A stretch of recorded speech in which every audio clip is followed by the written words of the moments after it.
See that spin. All right. We are live with Mike Kerns from Mike's Book Reviews. Mike, thank you very much for coming on. I appreciate you. Hey, man, anything I can do for my favorite car wash audible narrator, man, I'm going to do that. I am happy to do it.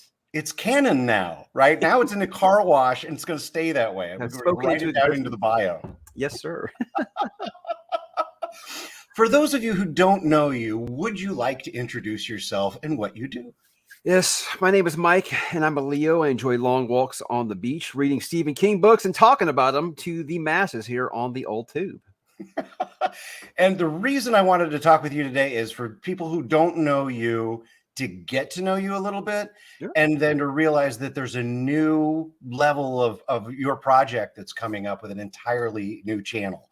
So I want to talk about that. But before we do, congratulations on being a part of the World Series winning Houston Astros. Thank you so much. I appreciate that because it's so hard to find anyone to congratulate me. Usually I've just been met with the middle finger the last few days. But you know what?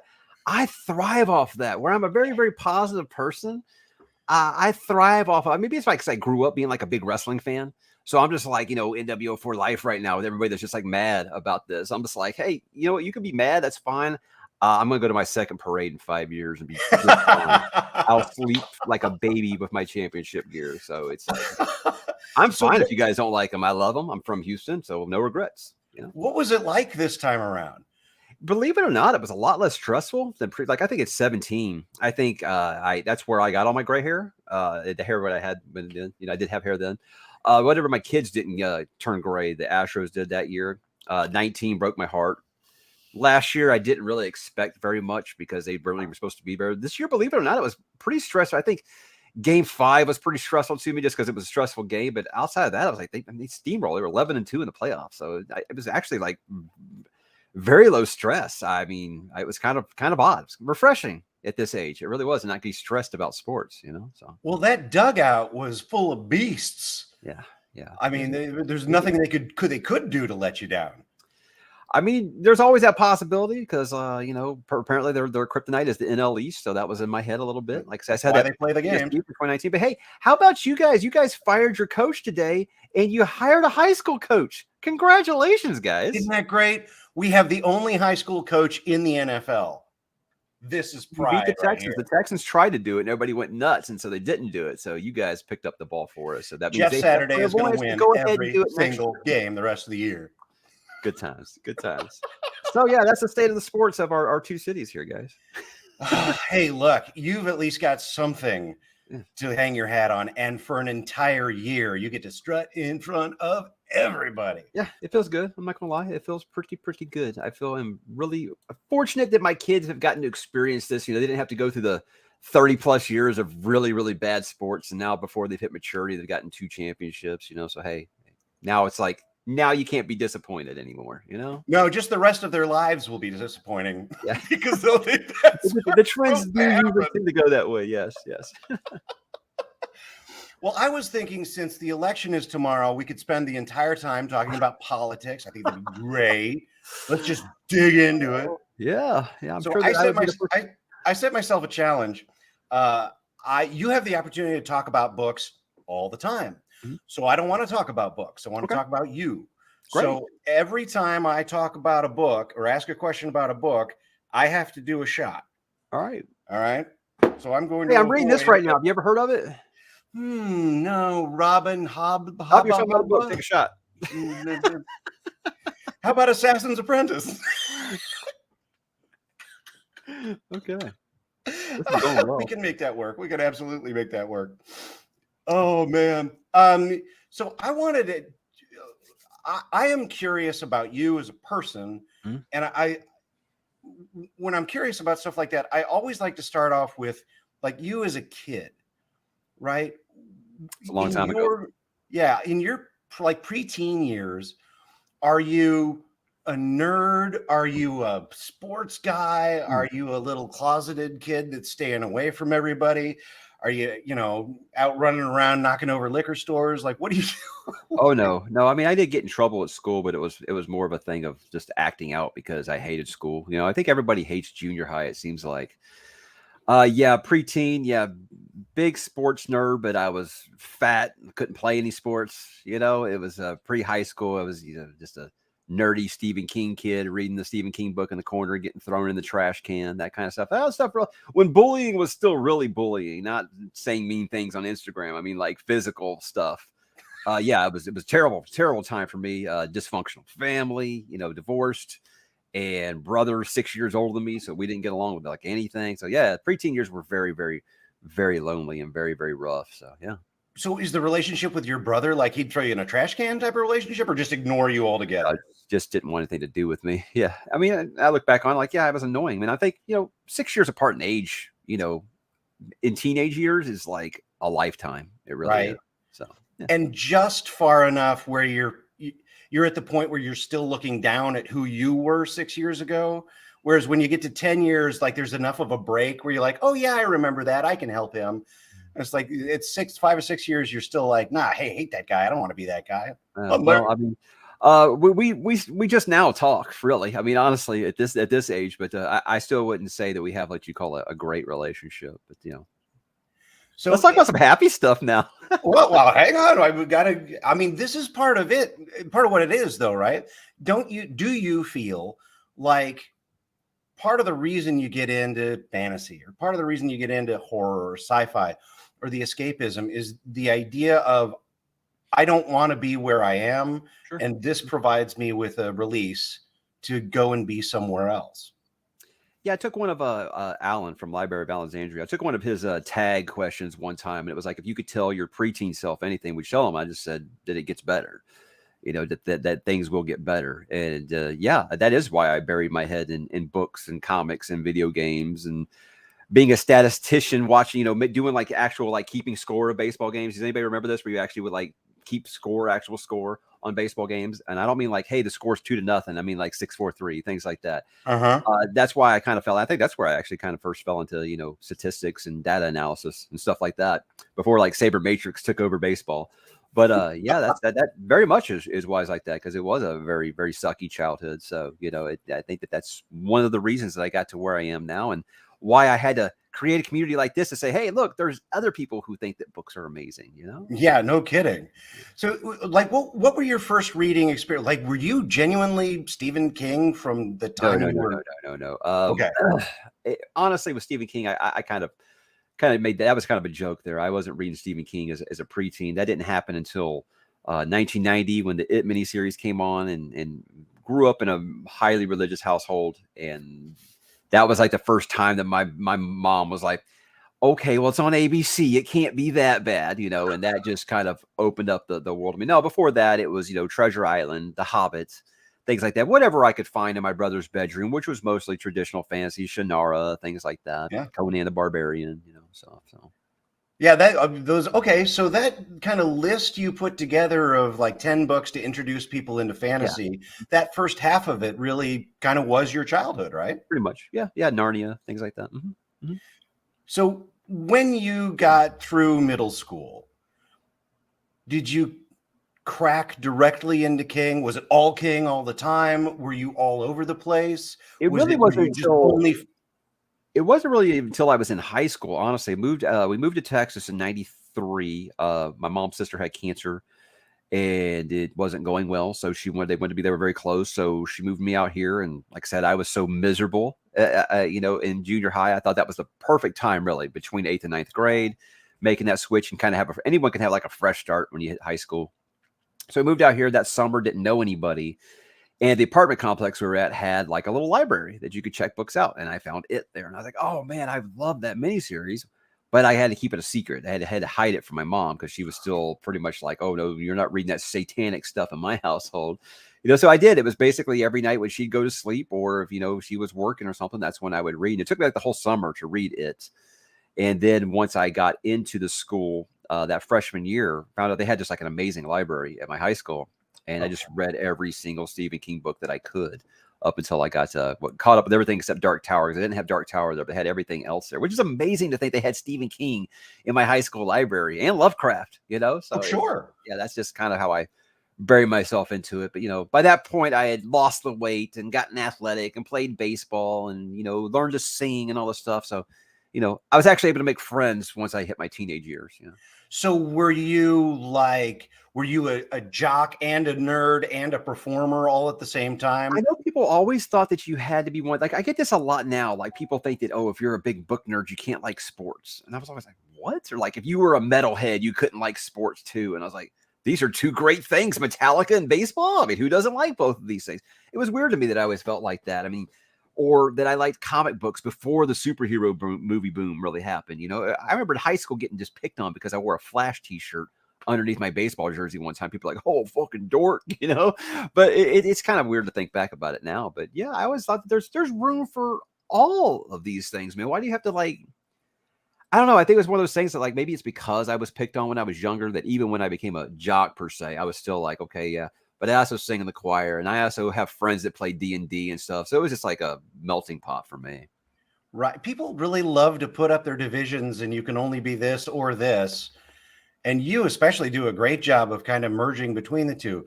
You apparently, according to some sources, have a lovely singing voice. I mean, not right now because I'm recovering from a cold, but yeah, but I used to be a karaoke monster. Yeah, I was okay. What is have a karaoke machine here at the house that we bust out once in a while. It's fun. What is your karaoke throwdown song?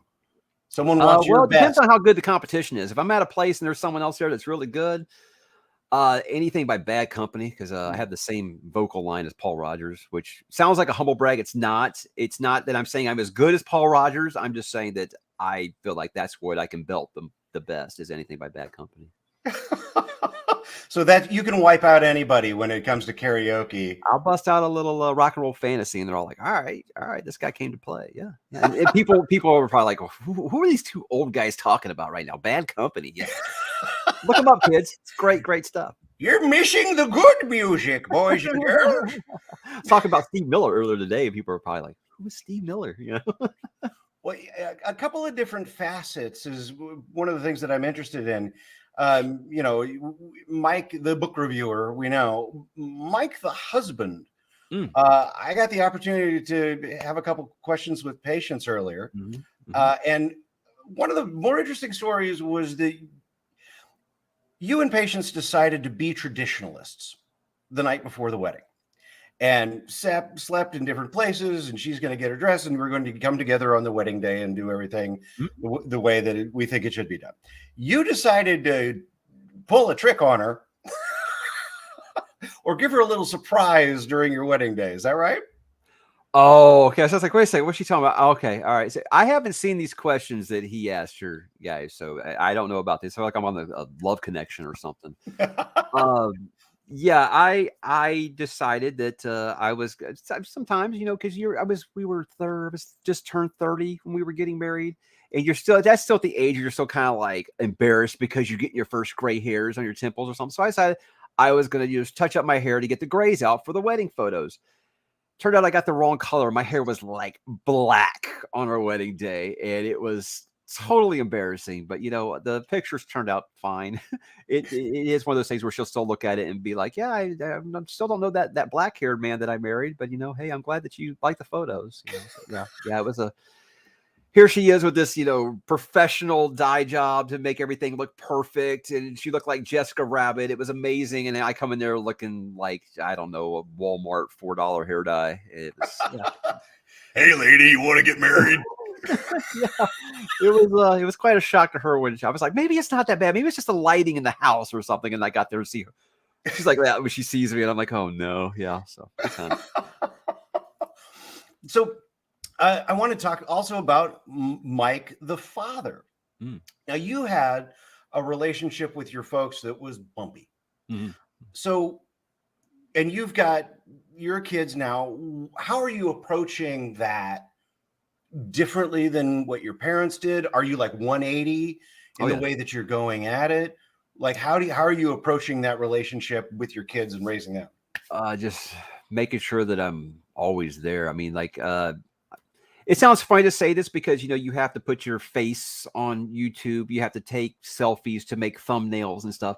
I'm not selfie guy. I've never been that guy. But when I had a kid, all of a sudden I started doing that a lot with them. And people are like, oh, I thought you were like, no, I don't like selfies. I was like, but with the kids, I was like, I just wanted them to be able to look back and say, hey, dad was always there. That was something that was important to me. So they know that to go through pictures and the memories and things. I mean, like even now I'll talk to my 10-year-old about stuff that happened like 4 years ago and I'll be like, I don't remember that. And I was like, yeah, you don't remember much around that age, you know? So that was something I wanted to do, but just anything that they want to do, I want to make sure that I'm always there for. That's why sometimes it's like, oh, scouts again, you know, but I think my folks never did that. And basically what I wanted to do was normalize that. And sometimes I do like feel like, you know, I would have killed for my dad to ask me, hey, let's go throw the Frisbee around outside. And my kid's like, nah, I'm playing my iPad, you know?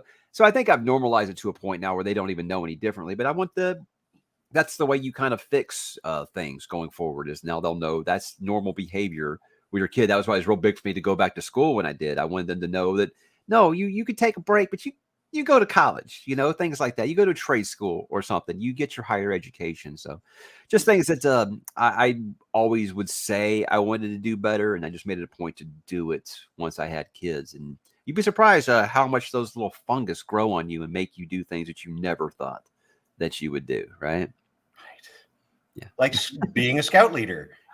Or like, you know, going with them on roller coasters when you have 102 temperature in the flu. Yeah. What the what? Please, you did not do that like 2 weeks ago, did you?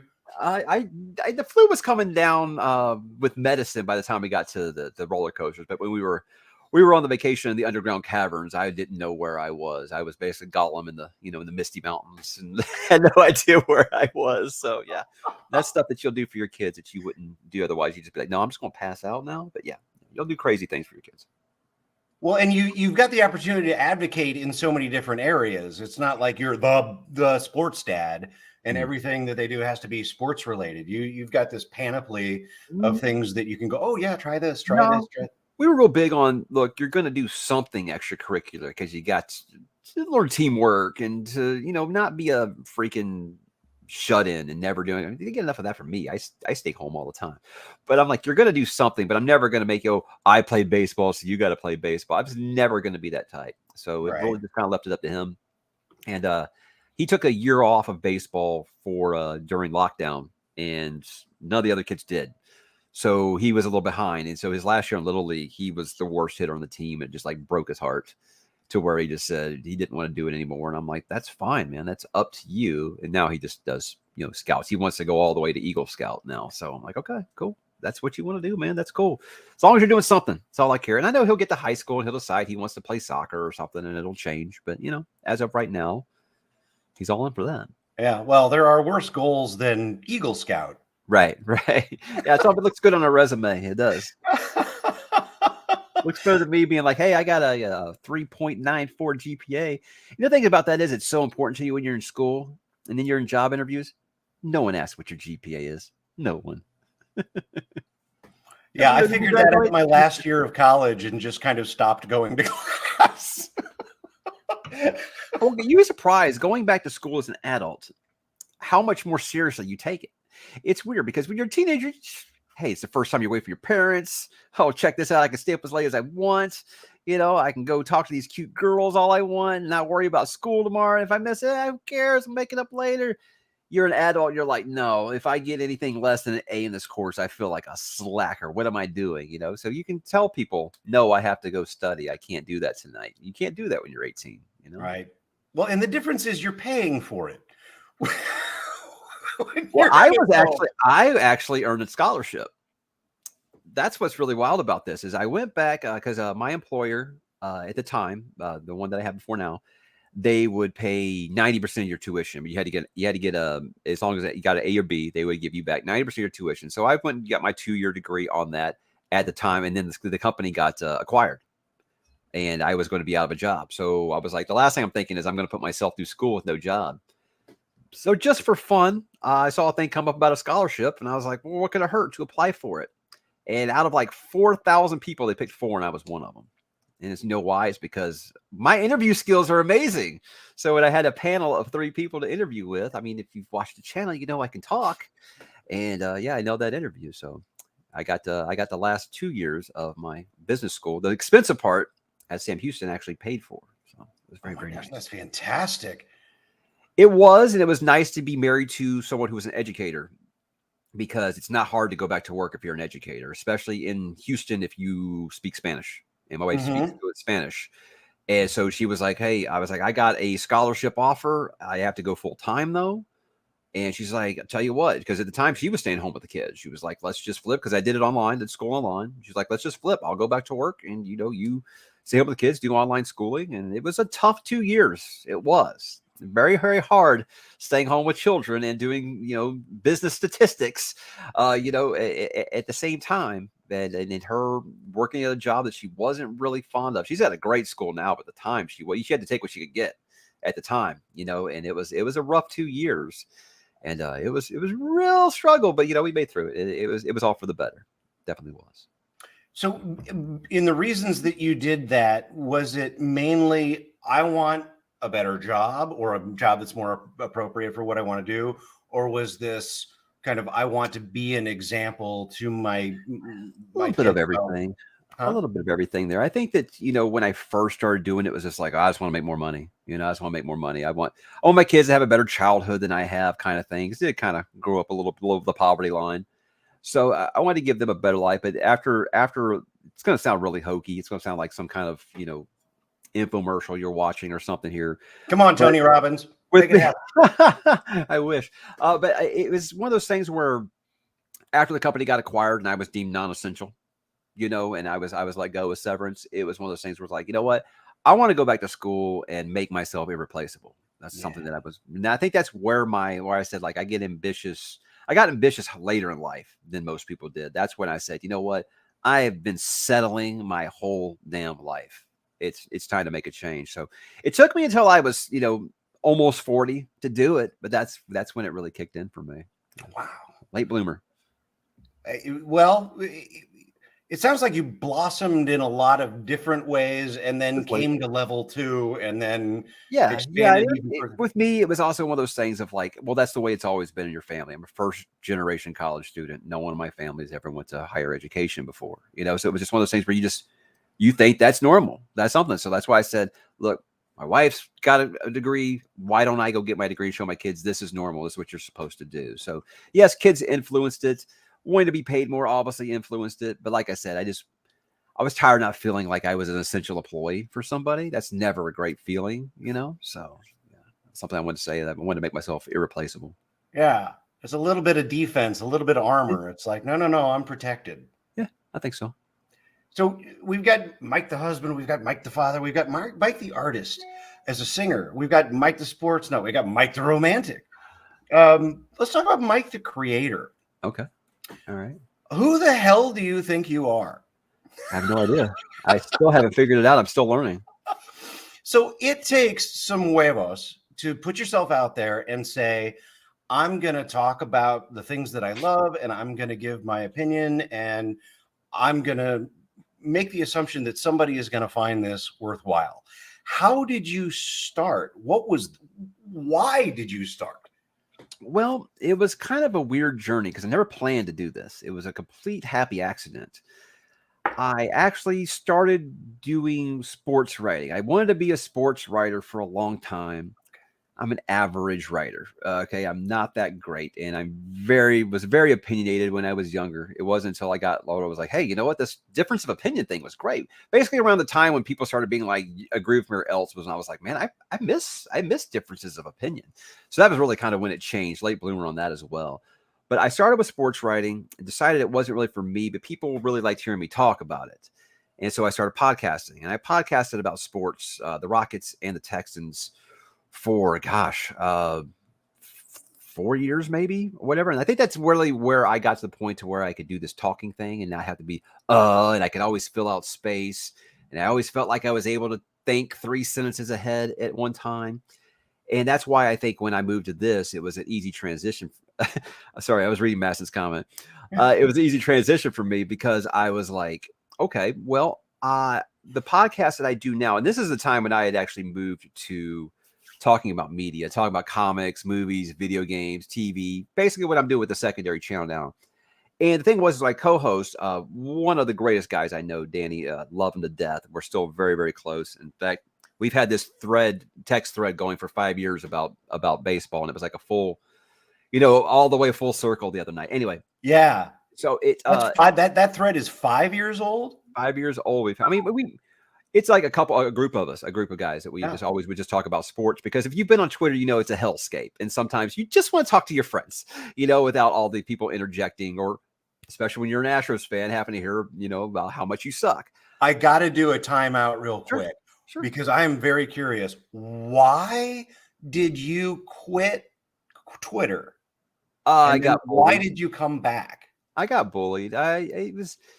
It was one of those things, and I don't like to get political. It was just one of those things where during the last election cycle, there was a lot of passion going around.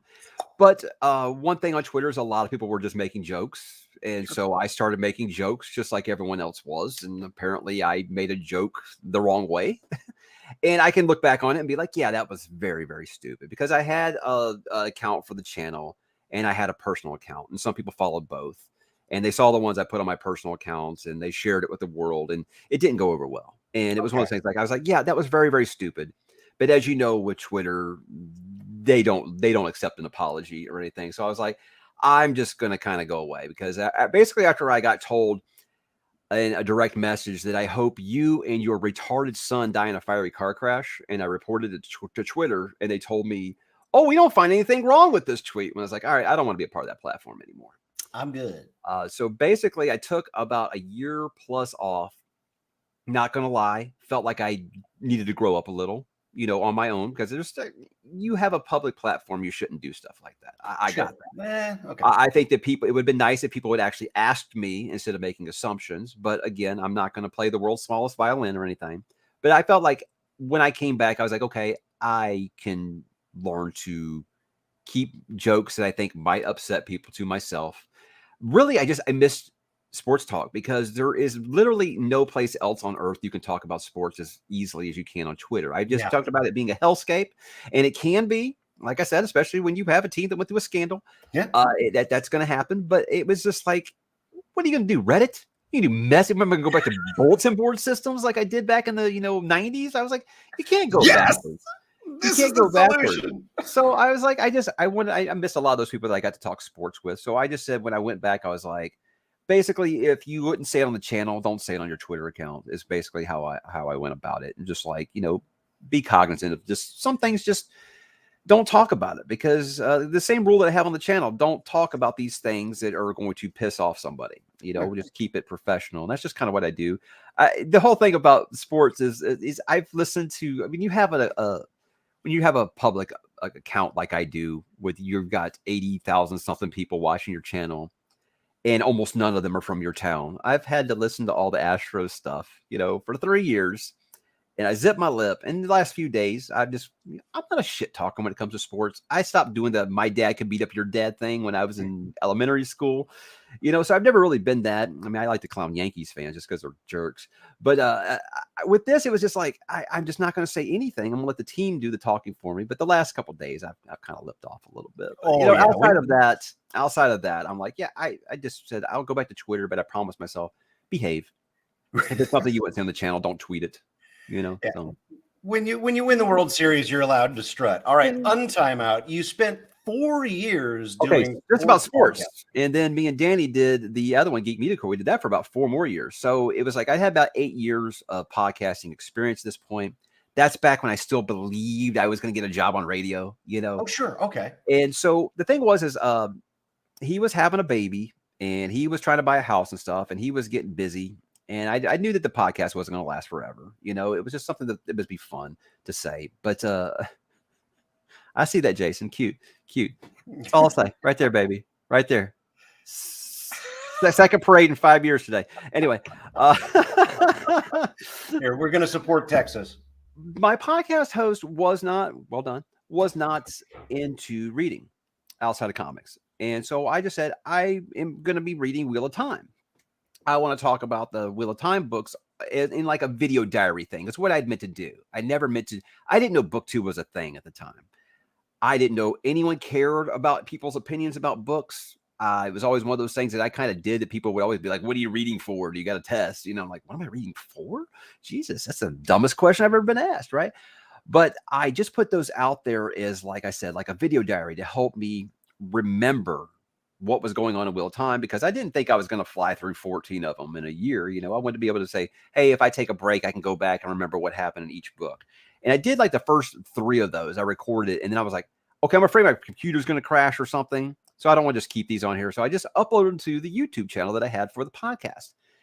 And for whatever reason, a couple days later, I'm like, why do I got like 3 videos with like over 1,000 views? What in the world? That never happens, right? And all of a sudden I was like, wow, so people like to hear you talk about books. So they're like, oh yeah, you should check out this channel, check out this. And so I look them up. I'm like, this is like a gold mine. I had no idea this was a thing.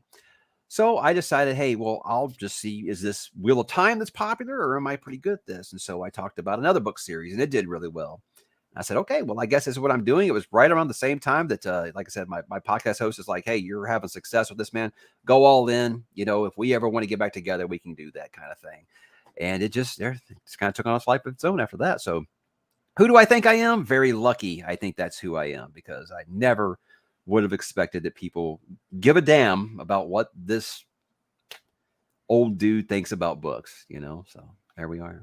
And I want to come back around to that here, but if Thiago got to one of my questions before I did, and I'm just kind of curious. Now, you said you're a mediocre writer. Okay. That's being nice. Well, but have you ever thought about saying, oh, I want to try a short story, or I'm going to try a novella? Because to me, the more you read, the more of those pieces you pick up. And that's all writing is putting together those pieces. You would think so. I think it's one of those things where I feel like I would fall into that trap of just taking everything I love from every other book I've ever read. Let me just throw some Tolkien in here. Let me just throw some Stephen King in here. Hey, I like the way they did this in Dune. Let me just do that. Brother, it worked for Terry Brooks. But also, it's just like, I don't know. I just don't have a good, like, when I say all the time about how I'm not a prose snob, I cannot write like a paragraph and know if anybody thinks it's good writing or not. I can't look at it. People look at it like, okay, this is a fractured sentence. You didn't punctuate correctly here. This doesn't actually make sense. This is a run-on sentence. And I'm just like, okay, guess I'm not the greatest writer. But I think that I have some good, I do have some, good ideas. So I think that I'd be more of like the guy in the think tank, maybe write some ideas, and someone actually writes the actual prose narrative for me. Yeah, sure. I think we can do a Kickstarter for charity for a Mike novella. Oh, okay. Well, we can put that together at some point. So in putting together your channel, was there a seminal moment at the beginning where it went from here to here? Or was it this long, slow growth? Were you strategic about it? Were you catch as catch can? What did that look like, say, the first year? The only silver lining out of lockdown for me was people were at home and they were watching YouTube more. Because I don't think it's a coincidence that the channel went from, oh, I'm getting like 12 new subscribers a day to, holy shit, I'm getting like 150 subscribers a day. I think for like 9 months straight, I had 100 or more every day. And that's when the channel really, really took off. And it was, I don't know if it was just because I got a good shout out. I remember it was a guy that does a prominent Wheel of Time channel, and I wish I could remember his name right now. Anyway, he gave me a shout out there, and then all of my old Wheel of Time videos just took off. And my sub count started to go up from there. But yeah, a lot of that stuff is just, I don't know if it's any one particular video, as much as just I was lucky on a few things. Apparently my Kindle videos really got me out there, really got me into the algorithm, talking about the Kindle. Okay, that's another question that I've got. Of your most popular videos, 4 of them are Kindle reviews. Explain, please. I think it's just people that have like a tech channel. They're going to tell you how many DPI and what the resolution is and what the RAM and the teraflops and all that stuff is. But when it comes to Kindle, people want to know what someone who reads thinks about this thing. So I just came with the idea, look, I'm just going to do like, I was never going to be like an unboxing channel. It was something I just came up with out of nowhere. Hey, I got a Kindle. Why not I talk about and try to tell people, hey, my eyes are going to shit. And I think this is why. And I think you could help your eyes if you switch to one of these. And then someone in my comments said, hey, why don't you do like an update video to let people know how it's going? Sure. Boom. It's like, has like 100,000 views. I'm like, okay. All right. And I was like, one last one, because I am going to upgrade to the Kindle Oasis. And then that one blew up. And I was like, wow, okay, well, people apparently love to hear what I had to say about Kindle. So it just kind of just a lucky thing. It was never anything I said, I'm going to do this because it gets the clicks. You know, it was something that people were asking me to do. And that's one thing I said when I started this is I'm never going to do a just for clicks thing. It's not me. I'm not going to, I've done one trailer reaction because people asked me to do it because it was for Dune. So I'm not going to be trailer reaction guy. I'm not going to, because I would say trailer reactions, people just overact so bad, you know? So I was never going to do that. I was just going to, you know, be normal and do what I kind of want to do. Now I have some things now where I'm like, okay, that isn't really working, but really with me, it's just, I want to do what people want to see, you know? And apparently people wanted to see me talk about Kindle. I don't know. It just lucked out.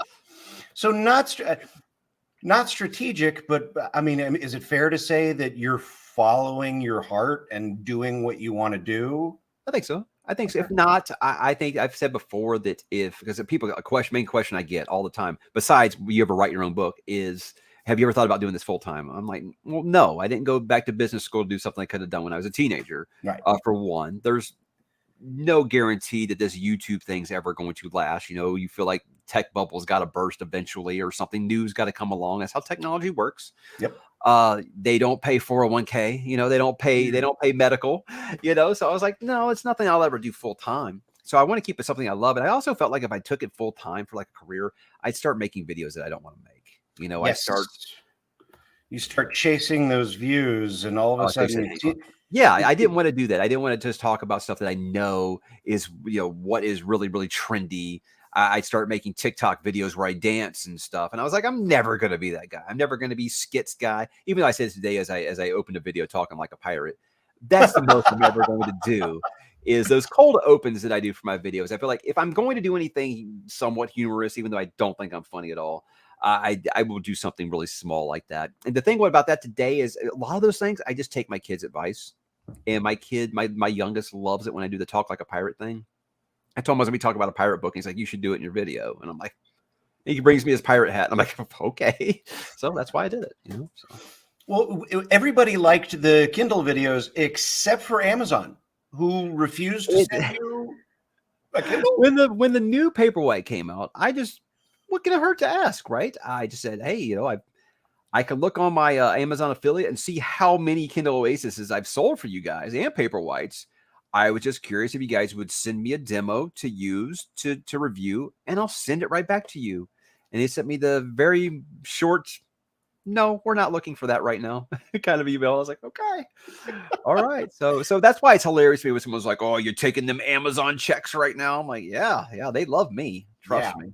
If only. So Madison wants me to ask you a Stephen King question and take the shot. All right, roll. So I'm going to go ahead and take the shot. He ain't doing no small ones either. He's doing a full. Look at that. Yeah, we don't mess around. My understanding is that it is probably your favorite Stephen King book of all time. Yeah. Is that fair to say? Yeah. If you could describe, because you've said that in reading it, you were slightly too old to be scared, but it affected you in a deep way. If you could pick any one scene or sequence out of it that grabbed a hold of your heart and hurt you, what would that one be? I mean, as much as I can without spoiling the ending, without telling people, there is a part towards the end. And this is where the thing that's so great about King is just that he gets you attached to his characters because he's so amazing of a character writer. And you've seen this group of friends go through hell twice together. And just the realization that when all this is over, they're not going to even remember each other. That broke my heart and has always stuck with me. And that's why when everybody's like, oh yeah, it was pretty good, but the ending sucked, I was like, no, it does not. You may not have liked Pennywise's final form, and I get that, but the ending, no, absolutely not. Absolutely not. So yeah, that part always stuck with me. Because it's just, you watch coming of age with 7 characters, and then you see the adults they grew up to be, and then remembering everything and becoming just fitting like into an old pair of jeans, becoming really super close again. and then realizing they're just not even going to remember each other after this. It's just, it's devastating. King's an assassin. That's part of the fun. So that's actually a good segue. What you really love coming of age stories. Oh yeah. I just can't get enough of it. So do you have a feeling for why that is? Is it kind of a return to your own childhood in a way? Again, with the risk of sounding like a Lifetime movie or something here, I think it's one of those things because that was such a struggling part of my life, was the coming of age years, was stuff that I felt like I didn't get to experience that the same as everyone else. You know, my friends with their 2 parents and their nice houses and their family trips and things like that, and their siblings that they got along with, and I had none of that. You know, I got a mutt for a dog, basically, was all I got. And that's another thing that King does, is always writes, a pet or something into his story, so it was and all of them are from, most of them are from fractured homes. Mm-hmm. Yeah. So I was lucky in that I didn't have the alcoholic parent. I didn't have the abusive parent or anything like that. I just had the dysfunctional family that just I grew up basically with a single mom who had to work, 20 hours a day to take care of us. And you just kind of live alone, with your dog, Right. I think that's why for me, just because that was such a rough time for me. So I get to feel everybody else's warm fuzzies about the coming of age, and that I didn't get to have, unless they are in a Stephen King story. They're not always exactly warm fuzzies, but yeah, it's just such a pivotal part of life, right? Yeah. So part of it is not necessarily returning to that time, but it's getting the vicarious kick of having some of it be positive and good. And I think so. Nice. Well, oh shoot, I have to do a second one because I actually do have a book question in here. And this comes from Patience, and I was very curious about this answer. Interview with a Vampire. Oh, okay. Patience says that you and she both love that book very much. Right. But you love it in different ways. Can you explain? Not particularly. We've had this argument for since we've been together, in that original trilogy is that I like Interview the most and Queen of the Damned the least, and she likes Queen of the Damned the most, and she likes Interview the least. So it's one of those things that I told her that I think you should reread it, because I started rereading it like in 2016 or so, and I was like, yeah, Vampire Lestat and Queen of the Damned, not as good as I remember, but they're still very good. But in my mind, these were like 3 perfect vampire novels, But I was like, Interview is far and away the best one. That's all I can really think of, except maybe that she's all straight Team Lestat, and she doesn't understand the first book I didn't understand really when I was younger that the first book was Unreliable Narrator, and Lestat wasn't this demon that he was made out to be by Louis. That was my first example. My first time I ever went through understanding Unreliable Narrator was that trilogy. And so, I mean, maybe that's it. I don't know. What did she say? I'm curious. Am I hitting? That's what she said. She said, we both love it so differently, but we wind up arguing. Yeah. And then she said, versa versa, one of the things that is really a great memory for her is the way that you two shared Harry Potter. And going through that story and how you both kind of loved it in the same type of way. And then when the final book came out, you had this kind of crossover experience with it. Yeah, when we got together, Deathly Hallows hadn't come out yet. And I remember the day that book was coming out. This was back before I even considered something like pre-ordering a book. Yes. And I was late to realize, this is the most popular thing in the world right now. You're not going to be able to get a book on opening night if you didn't pre-order it. And I'm like, oh my God, I don't know what to do. And she's like, hey, I heard that you don't have to have a pre-order at Walmart. You just got to stand in line. So I'm over at her house. She's taking her mom had just had a surgery, and we're just over there like hanging out, playing dominoes or something, just, keeping her mom company, because she was recovering from a surgery, like I said. Yeah. And I said, okay, well, I'm going to go get in line now. And I stood in line for 4 hours, complete strangers, all walks of life, all races, genders, religions, ages. I mean, you had people from 7 all the way up to 70, and we're all talking like best friends. And that's why I always say, we'll never see anything like that again for a book. No. Regardless of how you feel about the series, we'll never see anything where the whole world stops to pick up a book on release day. At least not in my lifetime. It won't happen. So that was a really, really special moment. And then being able to read that real fast so I could hand it to her so she could read it, because she refused to go buy it. I don't know why. It was really weird. She used to have this thing where she'd say, I don't know, somebody bought me the first 6 books. I've never bought one, so I'm not going to buy this one. I'm like, oh, sorry. Guys don't have that. We don't have people who buy us everything, I guess. We were still really new to dating. But yeah, that, and then getting to see the last few movies together and stuff. It was a lot of fun. And now rereading it and rewatching it with my kids has been a real treat for all of us, I think. Well, the great thing is she tricked you into buying it for her, so it worked out great. To this day, I have my 7 books. She has 6. She's never bought it, and she will not get rid of hers either. I always like, one of these days I'm just going to go. I'm just going to, if I see a used bookstore, I'm going to pick it up. You know what? To this day, in the used bookstore, that book's still like $17. I'm just like, yeah. Geez, no. It's been like 15 years. Yeah. Well, in 15 years, and oh, by the way, 200 million copies the first week. It's not like they're rare. Madison, I would have bought 2 copies at the time if I was, in a much better place financially than I am now. When we got together, I was paycheck to paycheck. It was a rough time for sure. $25 is. I made the joke about, hey, I'm getting involved with a teacher and she's the breadwinner. So that's the way it was at the time. So one of the things that I'm curious about is, you say in your intro that the thing that makes you different than the thousands of other booktubers out there is conversation.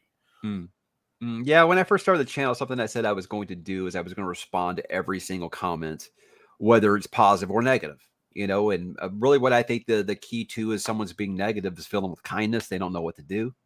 I like to hit people with "have a great day" or "thanks for watching." There's what's it going to do if someone's being nasty? What's it going to do for me to be nasty back? That's just not my thing. There are other apps on the internet for stuff like that. But as the channel got bigger, I can't keep up with that anymore. So I probably need to update that video. I probably do, because I can't keep up with those comments. I mean, if I try to answer every single comment, that's another 2-3 hours a week I've got just responding to every single comment. So. Well, that was part of the question: is does the Discord that you started kind of help engender those conversations, because you're not having to do it every time? Yes, I know. If I could get off the Discord, then I'd probably have time to answer all those comments. So I think that the Discord actually, well, I said I felt like it was a replacement for Twitter for me, because I felt like it was a way more positive community. And it's weird because all I did was invoke one rule: no politics, no religion, and it's a super friendly community. Weird how that works, but anyway, right? It's one of the things. It's the oldest rule there is. It can be a time suck though. Discord can, because I have encouraged people. I get people who will message me on Instagram, and I don't check that for months, and I'll go there and I'll have people that are mad because I didn't respond to their messages on Instagram, and I'm like, I'm not sitting here saying I'm like just too popular. It's not at all, because I feel like I'm still the same guy as I was when I had 20 subscribers. I don't think that I'm different. I have no problems talking to somebody. It's just like I just don't see it, man, because I don't check it every day. And I tell people, get on the Discord if you want to talk to me, because I'm probably going to see your comment on there if you want to talk to me. But I know not everybody, a lot of people, it's kind of like streaming services where people are like, I don't want another streaming service. People don't want another app. I get it. I completely get it. I'm curious about, I promised I would ask one. If you were to give advice, recommendation to people that have booktubes now, they're doing reviews, if you could give them one piece of advice, not necessarily to draw an audience and be successful in terms of viewers, but what would that one piece of advice be for them? I have kind of a bunch wrapped into one. Consistency. If you say you're going to make one video a week, make one video a week. You say you're going to do 2 a week, do it. Do it consistently, because people will be expecting, and that's how you get repeat watchers. Be yourself. Don't try to copy another booktuber, because I'm not going to lie. Do you know how many booktubers I see out there that just come on and try to be Daniel Green? It's not going to work for you. People are just going to say you're trying to be Daniel Green, and they're not going to like it. Right. So be yourself. And 3, just patience, man. Don't expect overnight success. I podcasted for almost a decade before this took off. 4 years in sports and then 6 years before. Yeah, so just before that.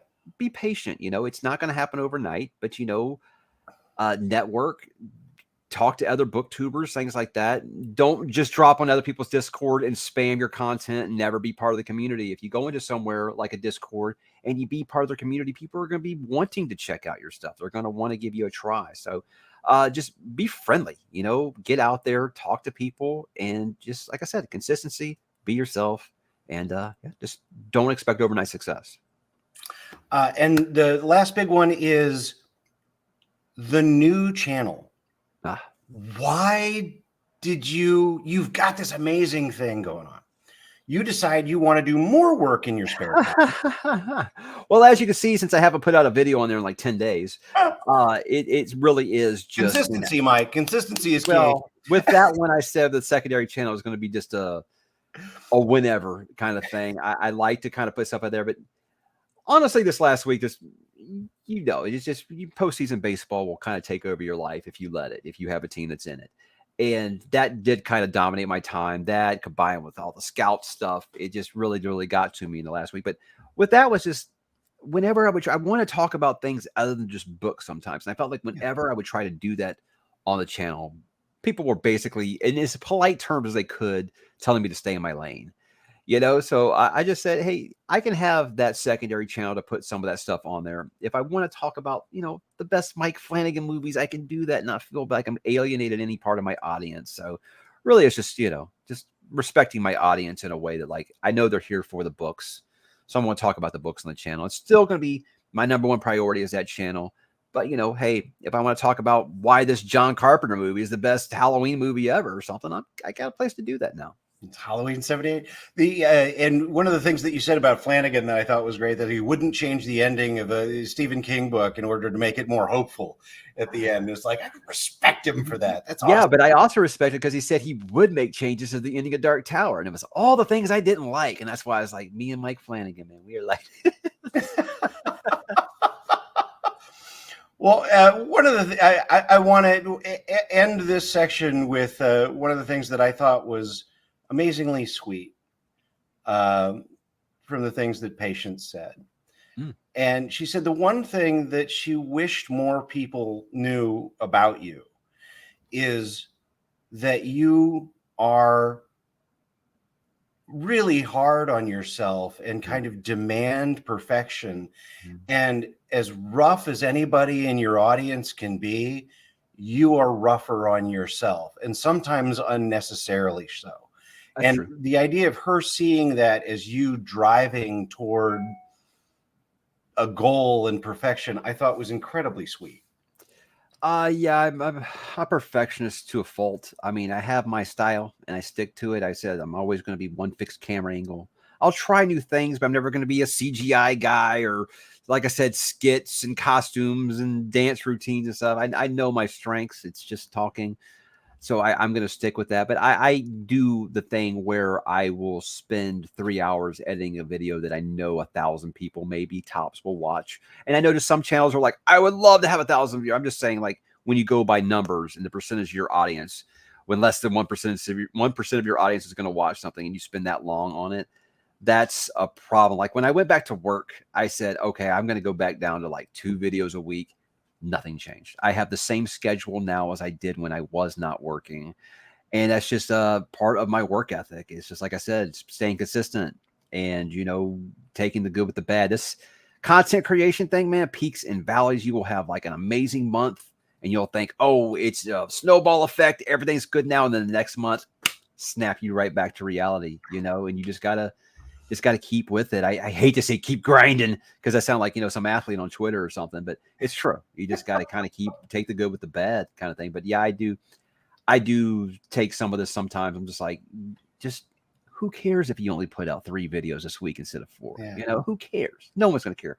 And the one time that I do it, I have the flu and I feel like I have to make a video explain to people why I'm not putting out an extra video this week, So yeah, it's a blessing and a curse. It really is. But I will be like completely exhausted sometimes. And I'm like, no, I think I need to stay. Cause like, for example, when we go on a vacation, we went to Jamaica and I was going to be gone for 8 days. And so I recorded a week ahead. So my schedule stayed the same. And she was like, you're killing yourself. And I'm like, hey, it's cool. I got a week to relax next week, So yeah. The fact that she does see it, that's very nice because I think back to when I first started this, and she was arms crossed, and she wasn't really liking it. And honestly, and this is one of the great things about her, is once she saw some of the comments about people telling me like how it changed her life, about how like they're, I'm the positive light for them, and how I got them back into reading and stuff. And that's when she was like, this is great. I really do think this is good for you. So it's weird how that works. Well, and it's good for you, and it's so good for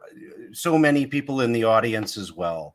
Not just because it helps parse out which books we might like and which books we might not, but you got a kind of positivity and enthusiasm that goes along with that love of books that I think is infectious. And I think that is really what helps drive people toward, greater and better moments in their lives. So thank you from all of us for that.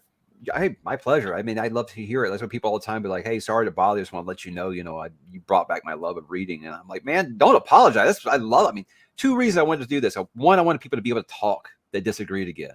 I wanted to be like, what?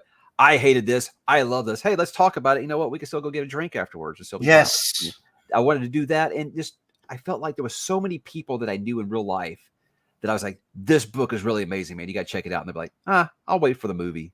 And I was like, I just felt like not enough people were reading anymore. So I just want to get back and show that reading is not just something that, you had to do in school. It's the best medium because in your head, there's no budget constraints. Any actor you want, living or dead, can play the roles. It's fine. There's no budget problem. And you've got a movie in your mind, man. It's amazing. So to me, it was like, this is the best format, especially with me feeling like I'm getting that age, that age where you start to think everything on the radio sucks. I got that age where I felt like everything, all new movies were sucking, all new TV shows were sucking. And that's why around 2014, 15 is when I went from like 15 books a year to like 60 or 70 books a year. And that was really when everything kind of changed for me. That just became like my primary form of entertainment. Yeah, I just picture you, mowing your yard in shorts and a pair of black socks and sandals. Hey, you kids, get out of my yard! No. I actually have a job now. We pay people to do the lawn now. But yeah, before I went back to work, absolutely. Except the black socks. I only have white socks. Sorry. Gotta have the black socks. All right. So I was wondering if you would be interested in doing a speed round. Oh, so boy. We can skip the Midwest dismount.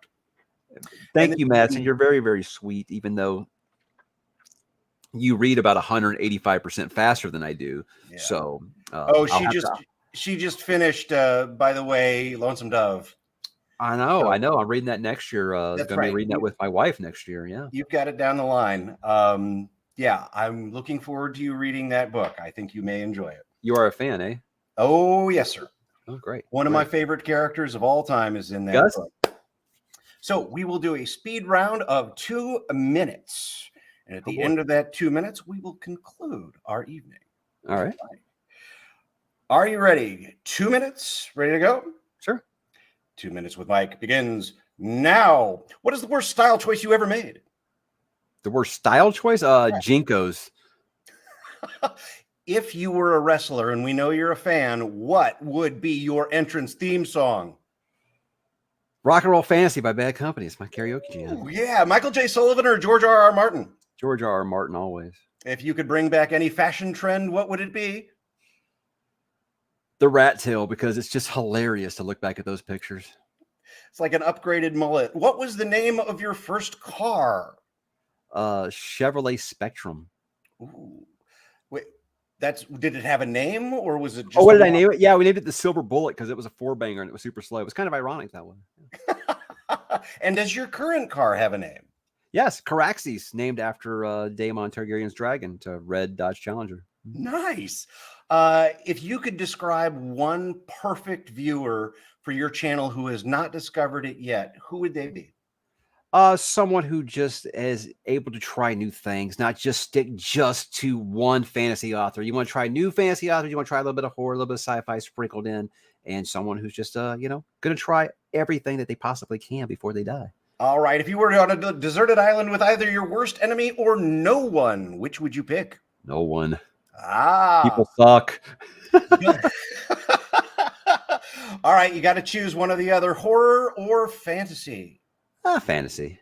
Yeah, good. You have your own late night talk show. Who would you invite on as your first guest? I want to say Stephen King, but I don't think he'd be able to make it because he's old and stuff. So I don't know, but I can't think of anyone else that I need to talk to before I die. Right? Okay, so just wheel Stephen King on. Just wheel him on. He can make a Zoom call. We can talk that way. Yeah. And what is the most important thing you could say to the world right now? Love each other. I'm sorry we're out of time. Too bad, Mike. We'll talk to you next time. See you later.